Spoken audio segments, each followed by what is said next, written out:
We've been covering this mass shooting at a bank in downtown Louisville, Kentucky all day long. For tonight's Unfiltered, we're speaking with Doug Coons, the founder and CEO of Veracity. Doug, I wish we were speaking under better circumstances. Good to see you once again. Your initial reaction when you heard the news coming out of Kentucky? I think my initial reaction was, oh no, not another one. And also that it's in Louisville, which is close to home and where a lot of my family is from and still lives. So Veracity also, they provide security services. So what changes have you seen in response to these mass shootings, if any? I think, sadly, I don't see a lot of change. And since 2018, when I retired from the Bureau and we started this business, we first got our request to do an interview about a mass shooting. I think it was the nightclub in Orlando, either late 2018 or early 2019. And then from there, every few months we'd get a call to do one. And it just seems like they're increasing with more and more frequency. And honestly, I see little change in how we respond to these things.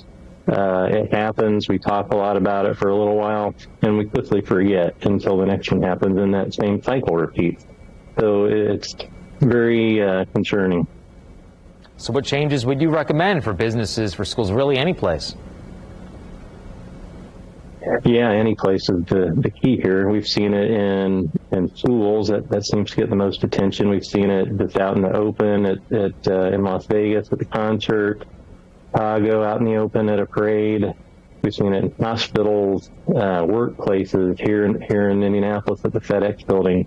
There's a lot of things that people and businesses can do to improve their security. Is it going to eliminate all of the risk? No, but it certainly can mitigate it to a high degree.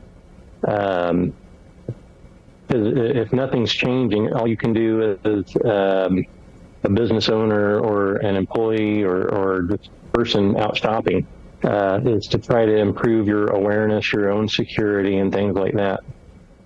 So when these shootings happen, the same talking points tend to come up. When looking back, and often the event slips kind of out of people's minds, as you mentioned. So is there anything that we can do to kind of keep this in the public eye and just continue the conversation, in your opinion? I think so. It's just there's got to be a better way. And in the United States, it's such a politically charged topic.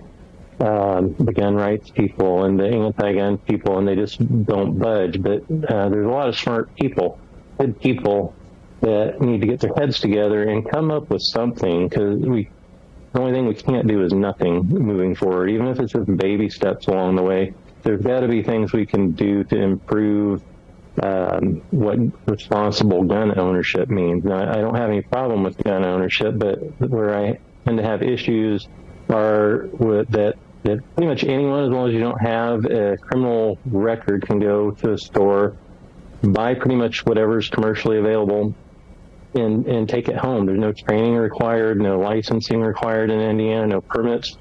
It's different from state to state, but there needs to be some sort of basic proficiency training or qualifications. Like in the Bureau, we had to qualify quarterly, so it would usually involve a full day or half day of training followed by a qualification course. And if you didn't qualify, then you might not be able to carry your gun till you did get qualified. And the average person doesn't have to do anything, really. Even as a retired law enforcement officer, I have to qualify one time per year to keep my federal carry permit. And it's not hard. It's basically just to demonstrate that you are proficient and still know how to use it. And Doug, I want to cut you off, and I apologize, but I have less than a minute left, and I want to ask you this. Have you talked to lawmakers about that? And when you do, if you do, what do they say?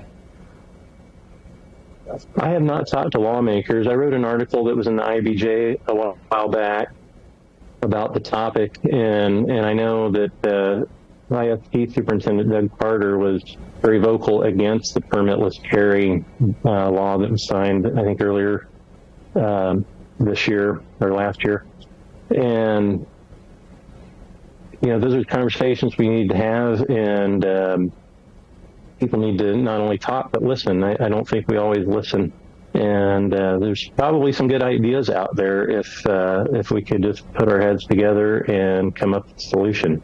It's a tough topic. There's no good answer, but there's got to be a better way. Hopefully we can figure something out, because we can't keep going like this. Doug Coons with Veracity, thank you so much for joining us tonight. We really appreciate it. You're welcome.